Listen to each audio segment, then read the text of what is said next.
हमारे चैनल पर आप सबको खुशामदीद। अगर आपने अभी तक हमारे चैनल को सब्सक्राइब नहीं किया तो जल्दी से कर लीजिए और बेल आइकन बटन को भी प्रेस कर दीजिए ताकि तमाम नए आने वाली वीडियोस को टाइमली देखें। मजलूम फ़लस्तीनियों पर इसराइली मजालम रोज़ ब रोज़ शिद्दत इख्तियार करते जा रहे थे और इसराइली फ़ौज का ये तसल्लुत आज से नहीं, कई सालों पहले से कायम है। इन मजालिम को बर्दाश्त करने वालों की दर्दनाक कहानियां दिलों में तकलीफ का खंजर बनकर रह जाती हैं। फ़लस्तीन के हवाले से आपने आज तक बहुत कुछ सुना होगा, लेकिन आज मैं एक ऐसी फ़लस्तीनी औरत की कहानी उसी की ज़ुबानी बयान करने जा रहा हूँ जो फ़लस्तीनी शहीद औरतों को गौसल दिया करती थी। उसने कुछ ऐसे राज बताए जिन्हें जानकर आपके होश उड़ जाएंगे। आपका यकीन करना मुश्किल हो जाएगा कि क्या वाकई आज के दौर में भी ऐसे वाक़यात रोनुमा होते हैं। इस औरत ने आज तक कई औरतों को गुस्ल दिया था, लेकिन फ़लस्तीनी शहीद औरतों को गुस्ल देने पर जो कुछ उसने देखा वो वाकई चौंका देने वाला है। खुद इस वक्त इस औरत के लिए ये सब बहुत हैरानकुन साबित हुआ था। ये मेरी अम्मा के इंतकाल का दिन था। आज सुबह ही मेरी अम्मा जहां फानी से कूच कर गई थी। जब अम्मा को गुस्ल देने के लिए एक औरत को बुलाया गया, उसने आकर मेरी माँ को गुस्ल दिया और फिर एक अजीब सी बात कही। ऐसी अजीब बात कि जिसे सुनकर मैं हैरान हुआ। मेरी समझ में पूरी बात नहीं आ सकी। वो औरत जाते हुए कहने लगी कि मैंने बहुत अरसे बाद एक ऐसी औरत को गुस्ल दिया है जो बिल्कुल फ़लस्तीनी शहीद औरतों जैसी है। मुझे ऐसे लगा जैसे मैंने किसी फ़लस्तीनी औरत को गुस्ल दिया है। ज़रा भी मुख्तलिफ महसूस नहीं हुआ मुझे। इस औरत की बात मेरे कानों में पड़ी तो मैं चौंक गया। मुझे खुशगवार हैरत का धचका लगा। मैं जानना चाहता था कि क्यों वो औरत मेरी माँ को फ़लस्तीनी शहीद औरतों जैसा दर्जा दे रही थी। ऐसी कौन सी बात थी जो मैं मेरी माँ को फ़लस्तीनी शहीद औरतों के हम मर्तबा कह रही थी। मैं पूछना चाहता था, लेकिन वक्त कम था। जनाजे की तैयारियां मुकम्मल हो चुकी थी और तकरीबन अब तो जनाजा उठाने का वक्त हो चुका था। इसीलिए मैंने उससे ये सवाल न किया, लेकिन बात मेरे जहन में रह गई थी। जब तदफीन हो गई, कब्रिस्तान से वापसी हुई और सारे मेहमान चले गए, तो मेरे जहन में फिर से इस औरत की बात चलने लगी कि आखिर ऐसा क्या है, ऐसी बात कहने की क्या थी। मैंने अपनी बीवी से पूछा कि वो औरत कौन थी जिसे अम्मा के गुस्ल के लिए बुलाया गया था। तो मेरी बीवी ने बताया कि वो पिछले मोहल्ले में रहती है। कुछ ही अरसा पहले इस मोहल्ले में शादी होकर आई है। इस मुल्क की मुस्तकिल रिहायशी भी नहीं है। इस शादी से पहले वो फ़लस्तीन में रहती थी। वहीं इसका आबाई घर था। सुना है कि वहाँ भी शहीद औरतों के गुस्ल का काम करती थी और अब यहाँ आकर भी इसी काम को जारी रखे हुए है। मैंने अपनी बीवी से कहा कि कल इस औरत को घर जरूर बुलवाना। मैं इससे कुछ जरूरी बात करना चाहता हूँ। दरअसल की बात ने मुझे तजस्सुस में मुब्तला कर दिया था। मैं सोच में पड़ गया था। इस औरत की पूरी बात मेरी समझ में नहीं आ सकी थी। मैं जानना चाहता था कि इसने ऐसा क्या महसूस किया है जो इतनी बड़ी बात कहती है। रात भी बेचैन सी गुजरी और सुबह का इंतजार करने लगा। अगले दिन मेरी बीवी ने मुझे कहने के मुताबिक इस औरत को बुलवा लिया था। वो मेरे सामने बैठी तो मैं उसका चेहरा देखने लगा, जो बहुत ज्यादा चमक रहा था। ऐसा लगता था जैसे कोई नूर उसके चेहरे पर हो। ऐसी खूबसूरत चमक थी जैसे कोई नूरानी चेहरा मेरे सामने हो। बात का आगाज करते हुए मैंने इस औरत का जुमला दोहराया और उससे पूछा कि क्या तुमने मेरी वालदा के हवाले से ऐसी बात क्यों की। ऐसी कौन सी बात थी जो उसने मेरी वालदा को गुस्ल देते वक्त महसूस की थी कि उसका ताल्लुक फ़लस्तीनी शहीद औरतों से कैसे किया था। और फिर उसने मुझे एक ऐसी कहानी सुनाई जिसे सुनकर मेरे रोंगटे खड़े हो गए। मैं सुनकर हक्का बक्का रह गया। इसने फ़लस्तीनी शहीद औरतों के बारे में जो बात बताई, वही बात उसने मेरी वालदा में भी महसूस की थी। इसीलिए उसने ऐसी बात कही। वजह जानकर मेरे लिए यकीन करना मुश्किल हो रहा था। उसने अपनी कहानी का आगाज़ किया और कहने लगी कि फ़लस्तीन को अगर अंबिया की सरजमीन कहा जाए तो ये गलत ना होगा। यहाँ बहुत से नबियों की इबादत गाहें मौजूद हैं, बहुत सारे अंबिया का जिक्र मिलता है और सबसे बढ़कर हमारे प्यारे नबी पाक सल्लल्लाहु अलैहि वसल्लम ने मस्जिद अक्सा की बहुत अहमियत बताई है। इस मस्जिद की अहमियत से आगाह किया है। कहा जाता है कि अगर मक्का मुकरमा के बाद कोई मुकद्दस सरजमीन है तो वो फ़लस्तीन की है। फ़लस्तीन ही वो पाक सरजमीन है जो मक्का मुकरमा के बाद सबसे ज़्यादा मुकद्दस दर्जा रखती है। और फ़लस्तीन इतनी अहमियत इसलिए रखता है क्योंकि वहाँ मस्जिद अक्सा है। ये मुसलमानों का किबला अव्वल है।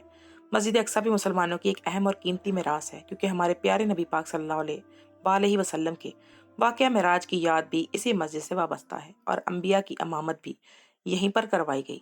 लेकिन आज ये सरजमीन खून में नहा रही है। इसका गोशा गोशा मजालिमों के निशाने पर है। यहूदी सरजमीन को हासिल करने के लिए हर किस्म की कोशिश कर रहे हैं, तरह तरह के मजालिम ढा रहे हैं। हर वो जुल्म कर रहे हैं जिससे मुसलमानों को और मस्जिद अक्सा को नुकसान पहुंचे।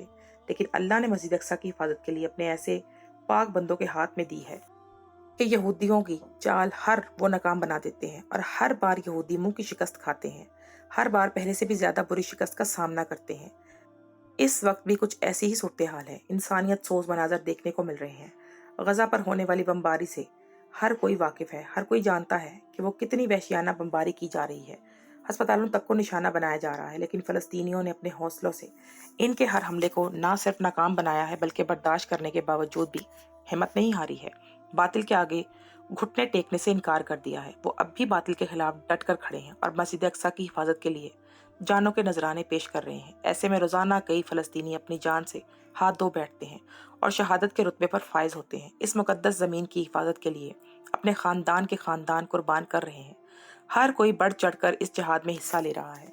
ये कहानी कुछ ऐसी ही फ़लस्तीनी औरतों की है जिनको गौसल देते हुए मैंने वो कुछ महसूस किया जिसे सुनकर रोंगटे खड़े हो जाते हैं। मेरा नाम मारिया है। मेरा ताल्लुक पाकिस्तान से ही है, लेकिन मेरे वालिद ईरान में नौकरी करते थे, इसीलिए बाबा ने मेरा रिश्ता भी वहीं नौकरी करने वाले एक आदमी के साथ तय कर दिया। बाबा उसे कई सालों से जानते थे, भरोसेमंद लोग थे, इसीलिए रिश्ता करते वक्त उन्हें कोई परेशानी नहीं हुई थी। अलबत्ता मेरी माँ को कई मसले थे, क्योंकि वो शख्स ईरान में मेरे वालिद के साथ नौकरी करता था। फिलहाल नौकरी की गर्ज से ईरान में ही मौजूद था, लेकिन इसका ताल्लुक फ़लस्तीन से था और मेरी माँ को ये बात समझ नहीं आ रही थी कि मैं शादी होकर पाकिस्तान में रहूंगी, ईरान में, या फिर फ़लस्तीन में। मेरे मुस्तकबिल को लेकर मेरी माँ बहुत परेशान नजर आई। लेकिन मेरे होने वाले शौहर यानी उबैद ने बाबा से यही कहा कि जहाँ वो रहेगा मुझे भी अपने साथ ही रखेगा। इस बात पर बाबा को इत्मीनान हो गया। वो कहने लगे कि मेरी बेटी पाकिस्तान में रहे, ईरान में या फिर फ़लस्तीन में, इससे क्या फ़र्क पड़ता है। अगर वो अपने शौहर के साथ है तो हमें कोई एतराज़ नहीं होना चाहिए। शौहर का साथ ही ज़रूरी होता है बस। और इसी तरह मेरा रिश्ता पक्का हो गया। हमारा निकाह भी फ़ोन पर ही हुआ।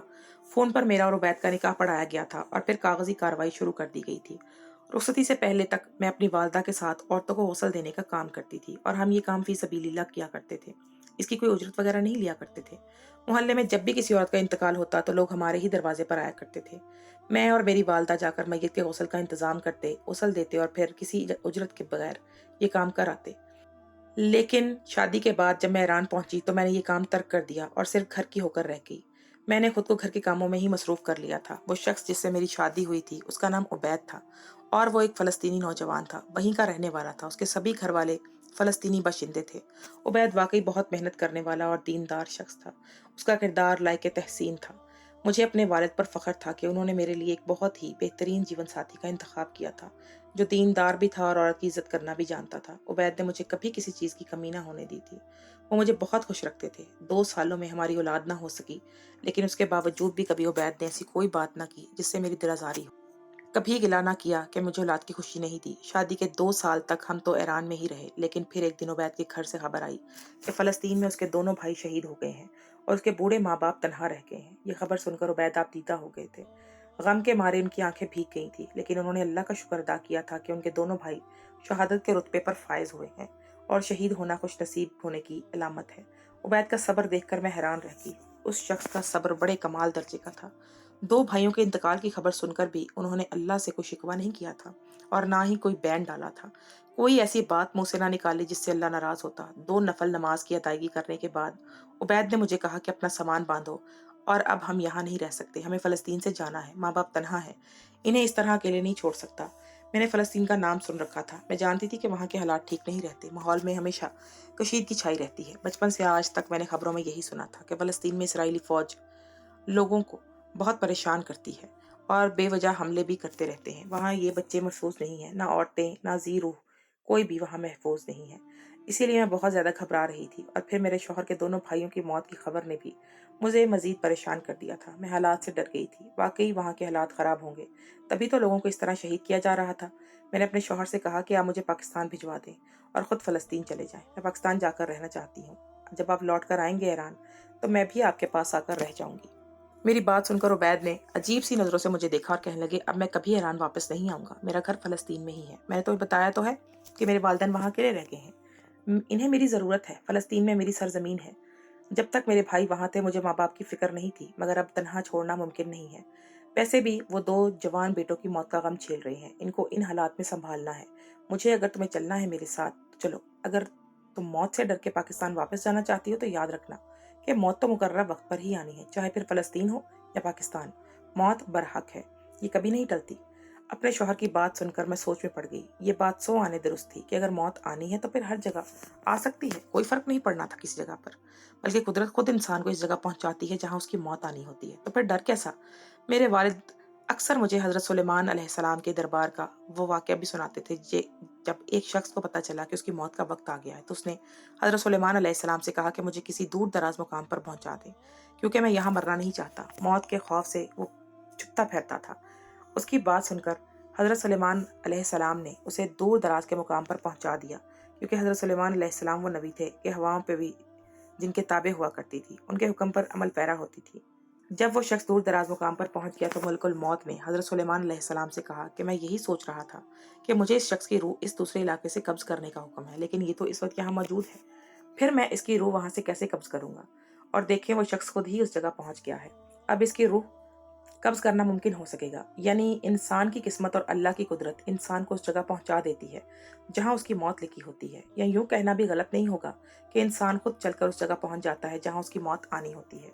कोई भी मौत को उससे मुकर्रर वक्त से टाल नहीं सकता, इससे आंख मचौली नहीं खेल सकता। बस यही सब सोचने के बाद मैंने फैसला कर लिया और सामान पैक करना शुरू कर दिया, क्योंकि मैं अपने शौहर उबैद को नहीं छोड़ना चाहती थी, इन्हीं के साथ रहना चाहती थी। गुजरे 2 साल हम दोनों ने एक कामयाब शादीशुदा जिंदगी गुजारी थी, इसीलिए मैं उबैद का हाथ पकड़कर फलस्तीन के लिए रवाना हो गई और अब दिल से मौत का डर काफी हद तक निकल चुका था। अलबत्ता जब मैंने पाकिस्तान फोन करके ये बात अपने घर वालों को बताई तो मेरी वालदा बहुत परेशान हो गई। वो कहने लगी, बेटी, तुम्हें फलस्तीन जाने की क्या जरूरत थी? खबरों में जिस तरह के हालात वहां के बताए जा रहे हैं, मेरा दिल तो हौलता ही रहता है। मेरी परेशानी बदस्तूर है, लेकिन वहीं दूसरी तरफ मेरे अब्बा ने मुझे बताया कि फलस्तीन किस कदर खास और अहम सरजमीन है। मुसलमानों का ताल्लुक तो फलस्तीन से ही है, इसीलिए वहां जाने में कोई बुराई नहीं। वहां तो खुशनसीब लोगों का बसेरा है, बल्कि मस्जिद अक्सा में पढ़ी जाने वाली एक नमाज का सवाब हजारों नमाजों के बराबर है, और अगर वहां मौत आ जाए तो वो भी शहादत ही होगी। तो फिर परेशानी किस बात की है? इतनी अच्छी मौत हर किसी को नसीब नहीं होती। अब्बा ने मुझे न सिर्फ तसल्ली दी थी, बल्कि कुछ ऐसी बातें बताई थी कि मेरा दिल खुद चाहा कि मैं जल्द से जल्द फलस्तीन पहुंच जाऊं। मैं और उबैद फलस्तीन पहुंच गए। उबैद के घर वाले मस्जिद अक्सा के बहुत ही करीब रहते थे। इनके दोनों भाई मस्जिद के बाहर शहीद किए गए थे। मुझे लगा जब मैं उबैद के घर में दाखिल होंगी तो वहां कोहराम मचा हुआ होगा। उसके वालिदैन उबैद को देखते ही जोर जोर से रोएंगे और 2 जवान बेटों की मौत का गम मनाएंगे।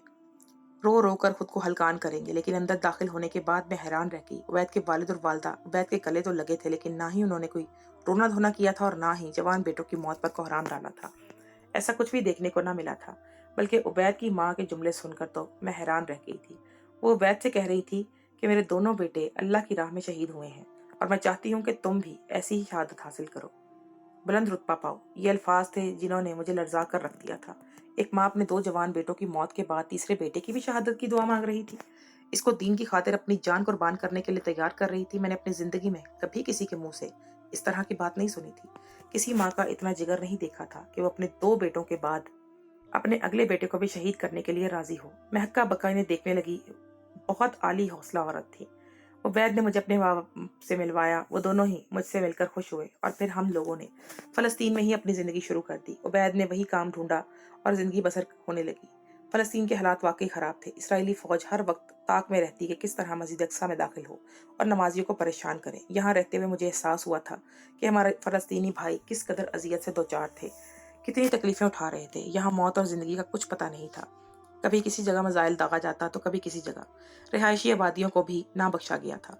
खुलेआम जंगी कवानीन की खिलाफ वर्जी की जा रही थी और कोई पुरसाने हाल नहीं था। हमें यहाँ आबाद हुए 2 ही महीने गुजरे थे और इन 2 महीनों में मैंने फलस्तीनी औरतों का वो हौसला देखा था कि मैं दंग रह गई थी। मैंने ऐसे चट्टान इरादे कभी नहीं देखे थे। सबकी जुबान पर बस एक ही बात होती कि हम इस मुकद्दस सरजमीन को नहीं छोड़ेंगे, और खासकर यहूदियों के लिए तो हरगिज भी नहीं। इस जगह को खाली नहीं छोड़ेंगे। ये जमीन हमारे अंबिया की मिरास है। यहाँ आकर मुझे पता चला था कि मोमिन किसे कहा जाता है। मैं मुसलमान जरूर थी, लेकिन मोमिन नहीं बन सकी थी। कभी कभी तो ऐसा होता कि हम रात को सोते और कुछ ही देर गुजरती कि बमबारी की आवाज से हमारी आंख खुल जाती। मैं खौफ के मारे रोने लगती तो उबैद मुझे हौसला देते और कहते कि इस अजियत का सिला हमें आखिरत में मिलेगा। अल्लाह किसी का अजर जाया नहीं करता। और फिर सुबह के वक्त हमें पता चलता कि करीबी आबादी पर बमबारी की गई है और सुबह हजारों लोगों के जख्मी होने की खबर हम तक पहुंच जाती, जिनमें से कई शहीद हो जाते। यहाँ ये सब रोजाना के मामूल पर हो रहा था और ना ही मीडिया इस बात का जिक्र करता और ना ही दूसरे मुल्क में ममालिक में फलस्तीन के मामले में कोई लेना देना था। ऐसा लगता था जैसे सब अरब ममालिक अंधे हो चुके हैं। किसी को फलस्तीन के हालात नजर नहीं आ रहे थे। ये शायद मुसलमानों की नज़र में मस्जिद अक्सा की अहमियत ही खत्म हो गई थी, जो वो कोई रिएक्शन नहीं दे रहे थे। फिर एक दिन उबैद जुमा की नमाज पढ़ने के लिए गए तो नमाज के बाद उनको इसराइली फौजी पकड़ कर ले गए और इसके बाद पता चला कि वो शहीद कर दिए गए हैं। ये खबर थी जिसने मुझे तोड़ कर रख दिया था। मैं टूट कर रह गई थी। शादी करके 2 साल बाद भी मैं बेवा हो गई थी। यहाँ इस तरह से औरतों का बेवा होना अब आम बात थी, लेकिन मेरे लिए एक बहुत बड़ा दुख था। मैं अपने ससुर सास की हिम्मत देखकर हैरान हुई थी। एक के बाद एक इनके तीनों बेटे शहीद हो चुके थे। इनकी जिंदगी में औलाद के नाम पर कोई नहीं था और फिर भी इनकी जुबान पर सब्र का कलमा था और वो कह रहे थे कि इसका अजर इन्हें अल्लाह देगा। इनका बेटा शहीद है और शहीद पर आंसू नहीं बहाते, दर्जात बुलंद होने की दुआ करते हैं। अपनी सास को देखकर मैंने भी हिम्मत हासिल कर ली थी और मैं भी इस बात पर राजी हो गई थी कि मेरे अल्लाह की यही रजा है, क्योंकि इन 2 महीनों में मेरा जिगर भी काफी हद तक मजबूत हो गया था। मेरे सास ससुर ने मुझसे पूछा कि क्या मैं पाकिस्तान वापस जाना चाहती हूँ, तो मैंने इनकार कर दिया। मेरे शौहर मुझे यहाँ लेकर आए थे और अब मुझे इसी सरजमीन पर रहना था। मुझे मस्जिद अक्सा से शदीद मोहब्बत हो गई थी और यहाँ आकर मुझे इस जगह की अहमियत भी समझ आ गई थी। लेकिन अब घर का गुजारा करने के लिए कोई काम काज भी तो कुछ करना था, क्योंकि मेरे ससुर काफ़ी बूढ़े थे और वो दोनों काम काज करने के काबिल नहीं थे। ना ही इनकी उम्र में मेहनत करते अच्छे लगते थे। इसीलिए मैंने चंद पैसों के एवज फ़लस्तीनी औरतों को गौसल देने का काम शुरू कर दिया। मैं ये काम फ़ी सबीलिल्लाह करना चाहती थी, लेकिन घर के हालात की वजह से मुझे पैसों के एवज ये काम करना पड़ रहा था।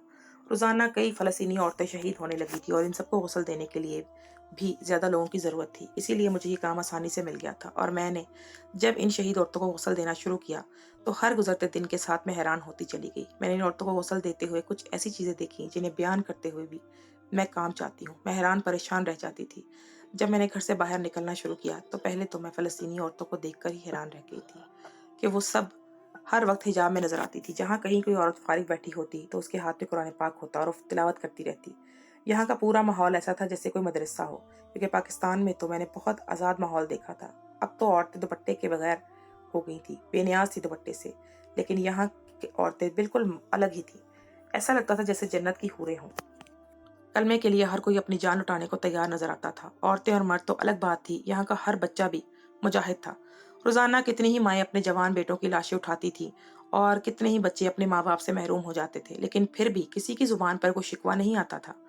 अगर इन लोगों को शिकायत थी तो मुस्लिम उम्मा से थी, जो इतने मजालिम पर गूंगे बहरों की तरह बैठे थे। यहाँ औरतों के गौसल के लिए एक बहुत बड़ा सा सेंटर कायम था। जो भी औरत शहीद हो जाती उसे वहां ले जाया जाता और फिर उसका गौसल दिया जाता। वहीं पर काम करने लग गई थी मैं भी। एक के बाद एक रोजाना कितनी ही औरतों को गौसल देने लगी थी।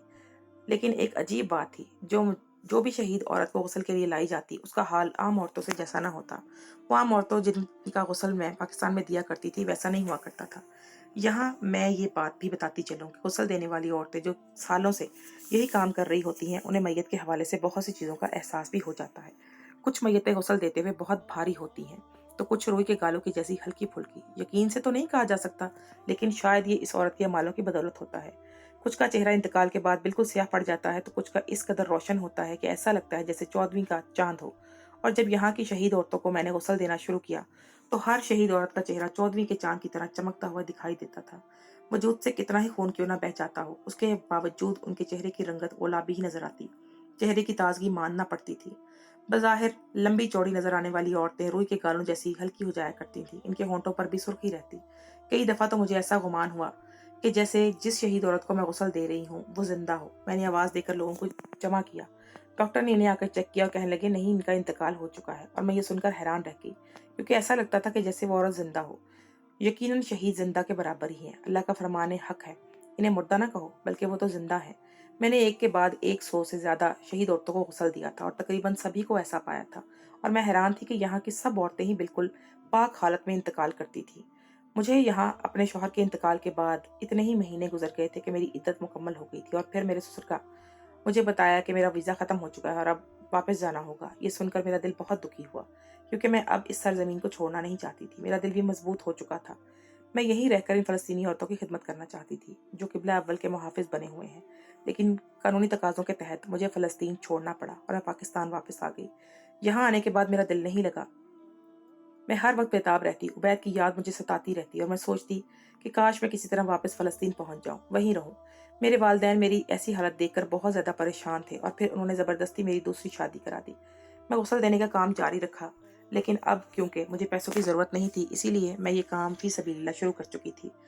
जब मैंने अपने वालदा को गुस्ल दिया तो मुझे वही सब महसूस हुआ जो मैं फ़लस्तीनी शहीद औरतों को गुस्ल देते महसूस किया करती थी। आपकी वालदा देखने में बहुत ही सेहतमंद थी, लेकिन गुस्ल देते वक्त इनका वज़न बिल्कुल भी रुई के गाले जैसा था। इनका चेहरा 14वीं के चाँद की तरह दमक रहा था और हल्की सी मुस्कुराहट थी, जिसने मुझे इन शहीद औरतों की याद दिला दी थी। इसीलिए बेसाख्ता मैं ऐसी बात कह गई थी। ये कहते हुए मारिया की आंखों में आंसू चमकने लगे और मेरी भी आंखों से आंसू आ गए। उसकी बातों में सच्चाई थी और एक दर्द भी था जो मैं महसूस कर सकता था। शायद आज भी वो फ़लस्तीन को बहुत याद करती थी। और फिर वो कहने लगी कि अब भी मुझे अबैद के माँ बाप की बहुत याद सताती है। मेरी इनसे फ़ोन पर बातचीत होती रहती है। मेरा दूसरा शौहर भी बहुत ही अच्छा और नेक इंसान है, लेकिन जब भी कभी मुझे उबैद का ख्याल आता है तो मैं ये सोचकर हैरान रह जाती हूँ कि अल्लाह ने फ़लस्तीनी मर्द और औरतों को कितना मजबूत जिगर दिया है। इनके हौसले चट्टान से भी ज़्यादा मजबूत हैं और यकीनन एक ना एक दिन ये बाहिम्मत लोग फ़लस्तीन को यहूदियों से आज़ाद करवा कर रहेंगे। अपने इस नेक मकसद में ज़रूर कामयाब होंगे। अपनी कहानी बयान करके वो कुछ देर बैठी रही और फिर वापस चलेगी। और मैं सोच में पड़ गया कि वाकई हम लोग किस कदर गाफिल हैं। हम ना ही किबला अव्वल की अहमियत से वाकिफ़ हैं और ना ही अपने बच्चों को इसकी अहमियत बताते हैं। फ़लस्तीनी बहन भाइयों की मदद के लिए ना ही किसी मुस्लिम मुल्क ने कोई ख़ास कदम उठाया है और ना ही इस जंग में इनका साथ दिया है।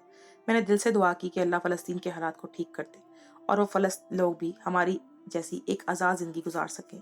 जो कुछ मारिया पर बीती थी और जो कुछ फ़लस्तीनियों पर बीत रही है, वो एक ना एक दिन की कहानी नहीं है, बल्कि दहाइयों पर मुहित है। कई दहाइयों से यही जुल्म और सितम फ़लस्तीनियों पर जारी है और हम ये सब कुछ देखते हुए भी अपनी आंखें और कान बंद किए हुए हैं। हमें रोज़े महशर इस बात का जवाब देना होगा। इसीलिए हम सबको अपने हिस्से की आवाज़ उठानी चाहिए। आप लोगों का क्या ख्याल है कि क्यों मुस्लिम ममालिक फ़लस्तीन का साथ देने से कतरा रहे हैं? वो कौन सा खौफ है जिसकी वजह से हम अपने मुसलमान भाइयों की मदद नहीं कर सकते? क्या हमें यहूदियों का खौफ है या फिर वो इमदाद जो हम यहूदियों से हासिल कर रहे हैं? इस पे हमारे हाथ पांव बांध रखे हैं। कमेंट्स में ज़रूर अपनी राय का इजहार कीजिएगा कि आखिर उम्मत मुसलमा फ़लस्तीनियों पर होने वाले इन सभी मजालिम पर खामोश तमाशाई क्यों बनी हुई है? मुसलमान तो जस्ते वहद की तरह हैं, तो क्यों मुस्लिम ममालिक फ़लस्तीनियों के दर्द को महसूस नहीं कर रहे हैं? क्यों इनकी मदद करने से गुरेज़ा हैं? ज़रा नहीं, पूरा सोचिए।